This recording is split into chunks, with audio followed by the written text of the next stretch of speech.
my name is Rachel, and if you have been watching my last few videos, this is episode 3 of 3 that I know many of you have been looking forward to.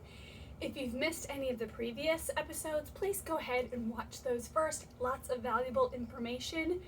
This series is dedicated to help C-section mamas know the tools and things that they can do to help reduce their C-section belly, but this is also applicable to anyone that wants to burn belly fat and get healthier. So in episode 1, we talked about ways to reduce inflammation. In episode 2, we focused on ways that your nutrition can help increase fat loss and decrease that belly fat specifically.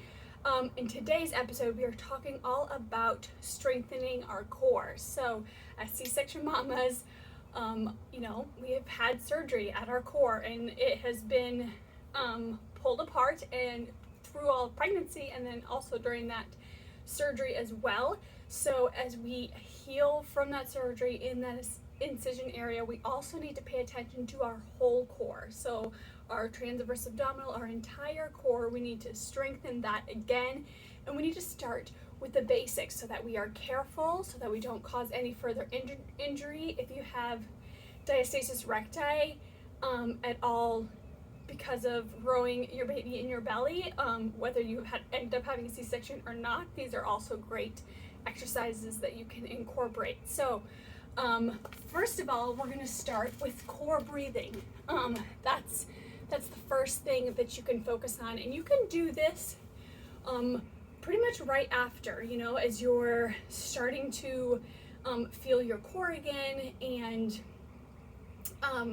the numbness, in your body's going away, and while you're in the hospital, even in those first few days, you can start engaging your core just a little bit, just to work on that mind-body connection again. And then as you heal in those first couple of weeks, you can practice this core strengthening, core breathing, while you're nursing your baby, while you're on a walk, while you're sitting and watching some television. You can do this core breathing pretty much anywhere that you might be, to help, again, that mind-body connection with your core, because you want to be able to engage that core, hold it in, activate your entire core, so that then when you progress to doing more exercises, you have that core stability. Okay, so with core breathing, we're going to start, let me turn here. You're going to start with a big inhale, and you're going to fill your belly with air, and then as you exhale out of your mouth, you're going to draw belly button into spine. So you're going to draw your belly button in, and that's going to activate your whole core. And if this hurts at first, okay, you did it once, give it a little while, come back, try one more breath again, and then slowly increase the amount of breaths that you're practicing, okay, where you can do multiple breaths. It's also you also want to build up to be able to engage your core, so hold it in here and then still breathe, still talk, because this is how you're going to want to engage your core while you're doing exercises, while you're working out, even if they're not core specific exercises, whether you're running, doing any sort of cardio, even with weight training, you're going to want to engage your core, because you're going to want to be supporting that lower back when you're lifting heavy weights. So your core engagement is very important, okay? So first thing is to practice core breathing. And again, that's a big inhale. But as you exhale, you draw belly button into spine, and your whole core will engage, okay? And it's very important to be able to keep breathing while engaging that core again. You don't want to ever hold your breath. So once you've got this core breathing down, you've practiced that for a few weeks, you're maybe ready to try some more exercises. Your core, you finally have that mind-body connection with your core, you're able to engage it when you're thinking about it. Then you're going to want to progress down to the floor. All right, so you're going to come here, you're going to do that core breathing again to engage that core, and you're going to want to make sure that right under here, the lower part of your back is flat against the mat. So you're going to give me that pelvic tilt so that there's no gap here. And then you're going to want to practice that breathing to help engage your core, and then you can start with just maybe some steps here, okay? While engaging your core. So you're holding your core in and then you're stepping it out. Okay? And then you can progress to heel drags.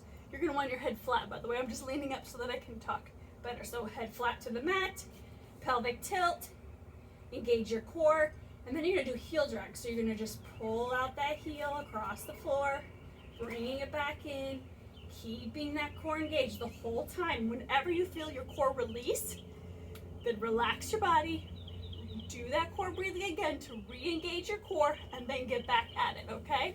And then of course, if you feel any pain, go ahead and stop, give it some rest, come back at it maybe the next day, okay? Because you're just slowly this is a workout for your core, especially right after your C-section, okay? So even if a couple breaths is gonna feel like a lot at first, and that's okay, because we'll just slowly progress. We're healing it, you know, taking it slow. We're not gonna push it. We want our belly to be pulled in. We want to get that strong core to be able to support our whole body. So you've got those taps to do, those marching legs.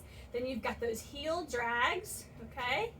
And then maybe you want to progress a little bit more. We can pick both legs up, and maybe it's just holding these legs here, okay? You know, arms here at another level. So you can just hold those arms here or here flat on the mat, but maybe just holding it here while engaging your core. And then maybe the next thing would be marching legs with your legs raised, okay? And then a progression for that heel drag would be elevated legs. Okay, so you're holding your leg above the ground the whole time, not actually, heels not touching the ground, it's just right above it. And then we can do like alternating while holding those legs up, okay? These are all levels to progress to. Important thing is you're engaging that core the whole time, making sure that it's safe and getting stronger. If you have any specific questions about different exercises that maybe are bothering you or that you want to know modifications for, please let me know. I'd be happy to help you out with any of those. But I hope this video has been helpful. Start with that core breathing. It's a great way to start right after C-section, or if it's been a while since you've exercised and you never focused on really healing your core after a C-section, that's an awesome place to start. Thank you for watching this series. It was amazing. Lots more videos to come, so please subscribe. Leave your questions below. Happy to answer those. Thanks.